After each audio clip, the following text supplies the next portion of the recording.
Florida's housing market has been on one wild ride. For a few years, it felt like nothing could stop it. Prices exploded, homes vanished in days, bidding wars turned ordinary houses into full-blown battlegrounds.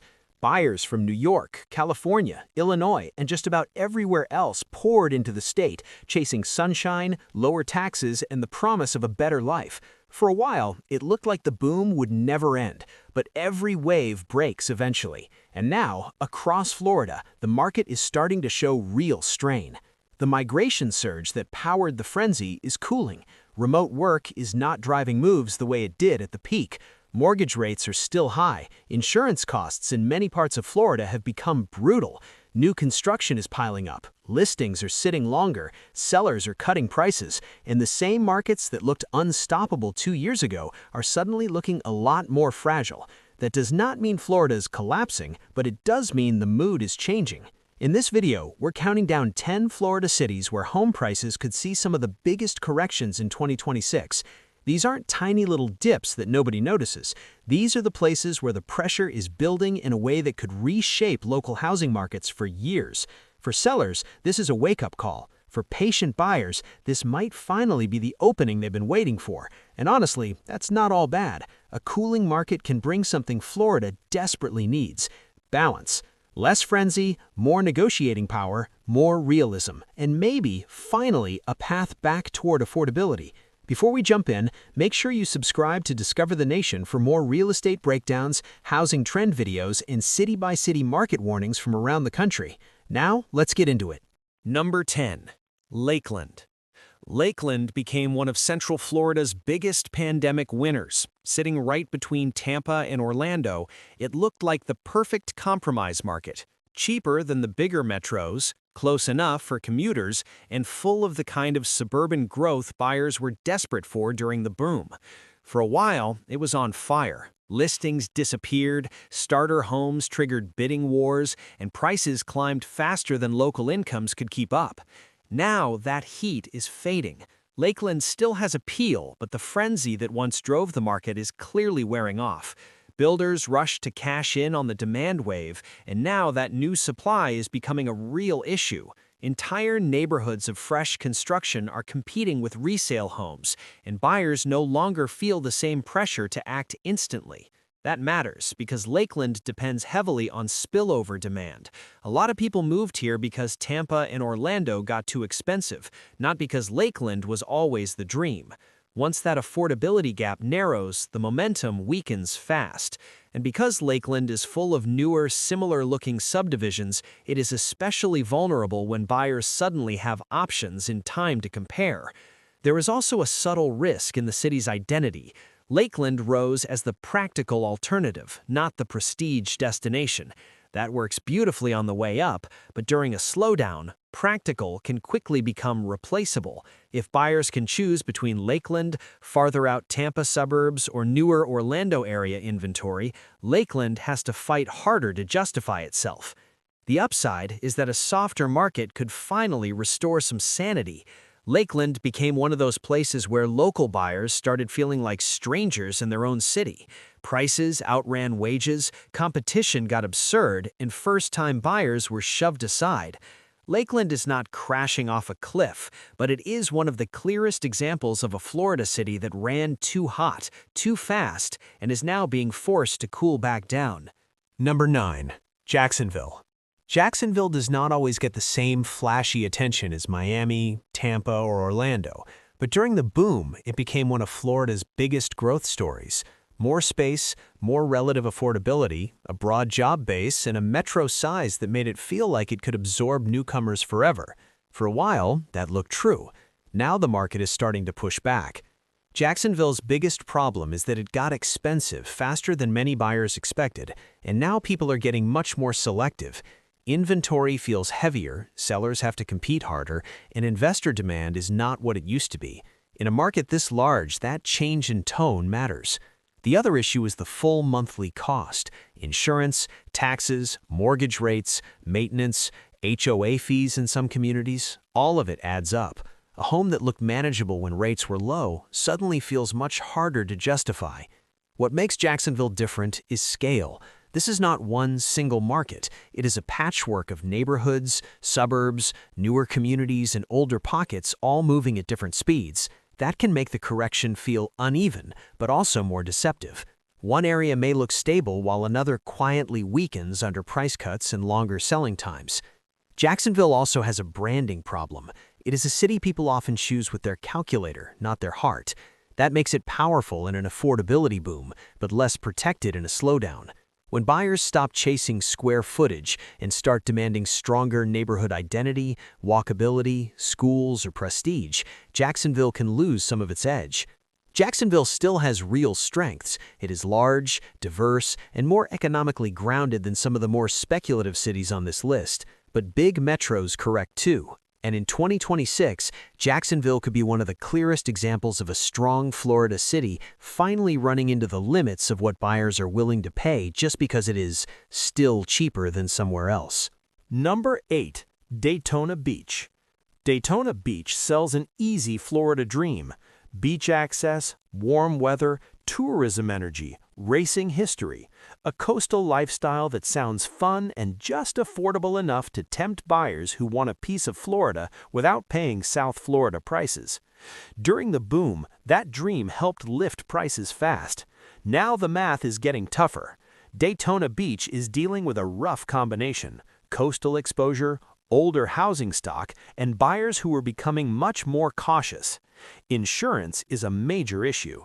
The minute buyers start adding up homeowners coverage, storm risk, and possible repair costs on older homes, the excitement fades quickly. That matters here because a lot of Daytona's housing stock is not brand new, and many properties come with maintenance needs that buyers do not want to inherit at today's prices. When the market was hot, people overlooked that. In a cooler market, they do not. Then there's the local economy. Daytona benefits from tourism, but tourism does not always create the kind of stable, high-income buyer base that keeps prices climbing forever. The city also has that classic split personality, one part beach fantasy, one part aging tourist corridor that can feel much rougher in real life than it does in the listing photos. And that split matters more during a correction. In a hot market, people buy the postcard version of Daytona. In a softer one, they start driving farther, inspecting harder, and asking tougher questions about storm resilience, neighborhood quality, and resale potential. Suddenly, charm has to compete with hard numbers. That's why the tone has shifted. Homes are sitting longer, buyers are slower, sellers are having to adjust. Daytona is still desirable, but once ownership costs outgrow buyer confidence, even a beach market has to reset. Number 7. Gainesville. Gainesville has always felt different from the rest of Florida. It is not a retirement magnet, not a flashy luxury market, and not a tourism-first coastal city. Gainesville's identity comes from the university, healthcare, and a steady stream of students, faculty, and local professionals. That usually makes it feel more stable than many other places in the state. But even Gainesville is cooling. What makes Gainesville interesting is not that the decline looks dramatic. It is that the slowdown reveals how concentrated the market really is. A lot of housing demand ties back to the University of Florida, nearby healthcare systems, and investor interest in student rentals. When those pillars stop expanding aggressively, appreciation naturally loses steam. That is becoming more visible now. Investors who jumped in chasing student rental demand are seeing softer returns. Buyers have more time. Sellers have less leverage. Homes that once felt easy to move are lingering longer. What makes Gainesville distinct is that this is a thinking person's market, not an emotion-first market. People do not usually rush here for a fantasy version of Florida. They come for work, school, medicine, and long-term stability. That gives Gainesville more discipline, but it also means there is less speculative fuel available when the market needs a second wind. There is also a rental side story here that matters. Student-heavy markets can look deceptively strong because turnover stays active. But once rent growth slows and landlords stop seeing easy upside, investor confidence fades quickly. That removes an entire layer of demand that helped support prices. It may not be Florida's most glamorous housing story, but quieter markets often end up being the smartest ones, and in Gainesville, a correction feels less like drama and more like the market getting honest again. Number 6. Port St. Lucie. Port St. Lucie became one of Florida's biggest pandemic magnets. It had the exact formula people wanted: coastal access, more affordability than South Florida, room for new construction, and a location that felt close enough to major metros without forcing buyers to pay Miami or Palm Beach prices. That combination sent the market soaring. Now, the hangover is here. Port St. Lucie has one of the classic signs of an overheated housing market: too much new supply, meeting a much more cautious buyer base. Builders went all in, new neighborhoods multiplied, inventory expanded fast, and now buyers are staring at rows of similar homes all competing against each other. That weakens pricing power fast. Insurance is another major pressure point. In a city that once looked like a value play, the full monthly cost of ownership has changed dramatically. Premiums have jumped, rates remain high, and buyers are no longer willing to assume the market will bail them out later. What makes Port St. Lucie especially vulnerable is sameness. When whole sections of a market are filled with near-identical homes built around the same time, buyers become ruthless. They compare every price, every upgrade, every lot line, every seller concession, and once that starts happening, momentum can vanish quickly. It also suffers from the problem of over-promised ease. During the boom, Port St. Lucie was sold as the sensible coastal upgrade: more house, less chaos, still Florida. But when costs rise and competition softens, buyers start noticing long drives, suburban repetition, and the fact that not every shiny new neighborhood automatically feels rooted or established. That may be exactly what this city needs: not a crash, a reset. Because Port St. Lucie still has real long-term appeal, it just no longer has the luxury of pretending every listing deserves pandemic-level pricing. Number 5. Punta Gorda. Punta Gorda was one of the clearest symbols of Florida's post-pandemic coastal surge. Retirees loved it, second home buyers loved it, investors loved it. Waterfront living, sunshine, and a quieter Southwest Florida pace made the city feel like a perfect target during the boom. Prices surged, demand poured in, and for a while it looked like the momentum could last forever. Now the pressure is building. Punta Gorda is running straight into one of the harshest realities in Florida real estate: insurance. In a place like this, that issue is not just annoying, it is market-shaping. When annual premiums rise high enough to scare off ordinary buyers, it changes everything. And once buyers hesitate, sellers lose leverage fast. That is what makes Punta Gorda especially vulnerable. A lot of its pandemic-era strength came from buyers with flexibility, outside wealth, or second home ambitions. Those buyers can disappear quickly when the numbers stop making sense. They can wait, they can walk, and they can go somewhere cheaper. What makes Punta Gorda feel different from the rest of this list is tone. This was never the loudest market. It was the quieter dream, the laid-back coastal retreat. That kind of buyer is often even more sensitive to financial discomforts because they are not chasing urgency or career growth. They're chasing peace. Once the costs start threatening that peace, the whole value proposition weakens. And because so much of Punta Gorda's appeal is emotional, the slowdown can feel psychological before it looks dramatic on paper. Buyers start hesitating, not because they hate the place, but because they can suddenly imagine the carrying costs ruining the lifestyle they were hoping to buy. Still, the city has not lost the qualities that made people love it in the first place. What is changing is the price people are willing to pay for them. Number 4. Northport. Northport rode the same wave as Punta Gorda, but in some ways it may be even more exposed. This is a city that grew fast, built fast, and sold buyers on the promise of newness, space, and future upside. During the boom, that worked beautifully. Entire subdivisions seemed to appear overnight, and buyers who felt priced out elsewhere looked at Northport as a place where they could still claim a piece of Florida. Now, the problem is obvious.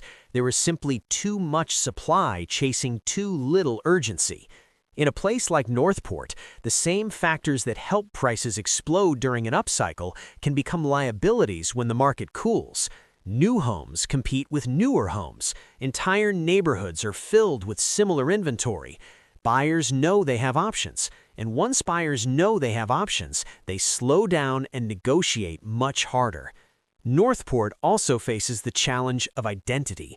Some parts of the city still feel like they are trying to catch up to the growth that already happened. Schools, retail, infrastructure, and community feel can lag behind the rooftops. That matters in a correction because buyers stop focusing only on square footage and start looking at the bigger picture.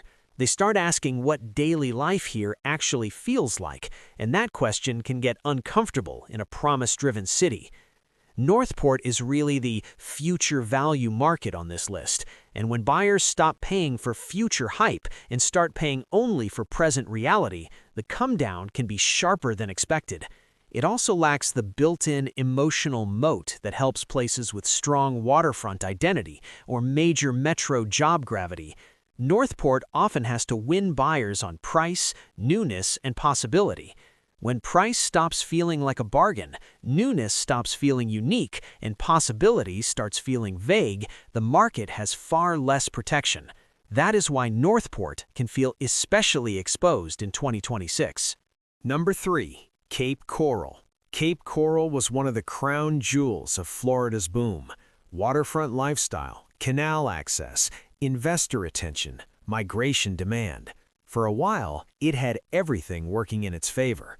Prices soared, buyers rushed in, and people treated it like one of the hottest opportunities in the entire state. Now, the tide is turning. Cape Coral is dealing with a brutal mix of overbuilding, investor fatigue, and painfully high ownership costs. Insurance is a huge part of the problem. In a city where many homes need flood and wind coverage on top of standard homeowners insurance, the full monthly cost can get ugly fast. That changes buyer behavior quickly, and it changes investor behavior even faster. Properties that looked brilliant in 2021 start looking far less attractive once the true carrying costs show up. When investors begin heading for the exit, supply rises quickly, and once supply rises in a market like this, price pressure follows. What makes Cape Coral especially risky is that so much of its boom was tied to belief that waterfront Florida would always command a premium. Belief that investors could always resell to someone even more aggressive. Belief that lifestyle alone would support any price.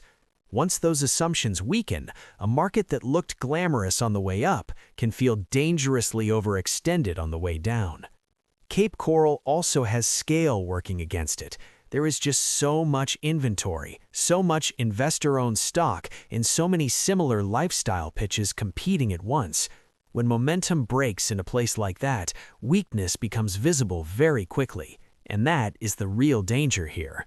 In a market flooded with options, buyers get picky, sellers get nervous, and those dream home listings suddenly start stacking up with price cuts, concessions, and weeks of silence.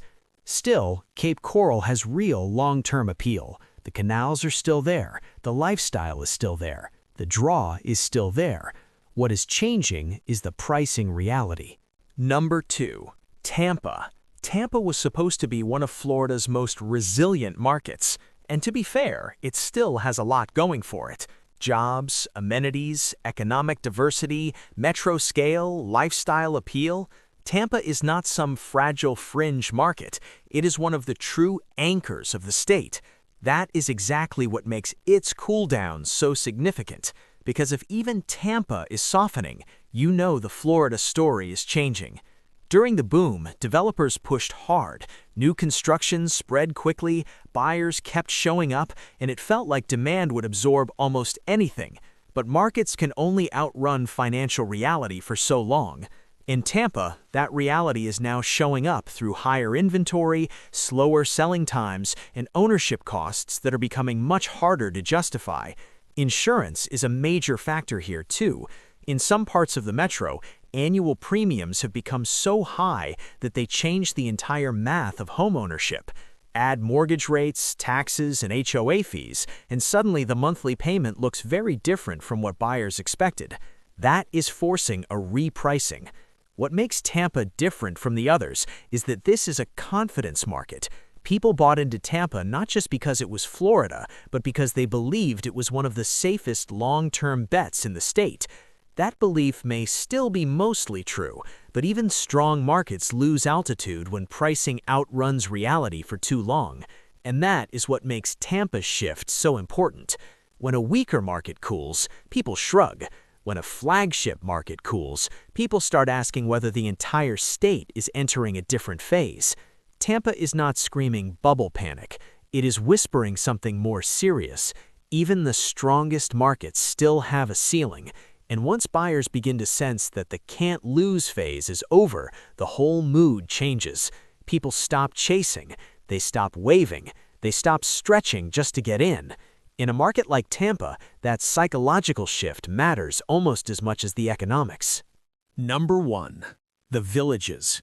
And now number 1. The Villages. This surprises a lot of people because the Villages felt untouchable for years. It was one of the most famous retirement communities in America, a place with its own gravity. New homes, golf carts everywhere, endless amenity marketing, constant growth, and a steady stream of retirees arriving from around the country. For a while, it looked unstoppable, but even the Villages is not immune to gravity. What makes this market especially vulnerable is not oversupply in the usual sense. It is affordability colliding with a more difficult economic reality. The entire model depends on retirees continuing to buy at price points that now come bundled with higher insurance costs, rising fees, and a much heavier monthly burden than many expected. That is a problem when your buyer base is living on fixed or semi-fixed income. Then there's the demographic issue. The baby boomer wave that helped power places like the Villages does not last forever. The next generation of retirees may not behave exactly the same way. Some want more flexibility. Some split time between states. Some simply do not want to commit to the same lifestyle with the same price. What makes the Villages unique is that buyers are not just purchasing a home, they're buying into a fully packaged identity, a lifestyle brand, a social system, a retirement image. And when a market depends that heavily on emotional buy-in, the pricing can get vulnerable very quickly once people start asking practical questions instead. That is the real danger here. The Villages works best when the dream feels easy, affordable, and obvious. The minute it starts feeling expensive, rigid, or financially heavier than expected, the brand loses some of its magic. And when the brand cools, the housing market feels it fast. That is why the Villages lands at number 1, not because it is doomed, but because it captures a larger truth about Florida housing in 2026. Even the most branded, most famous communities are still subject to basic financial gravity.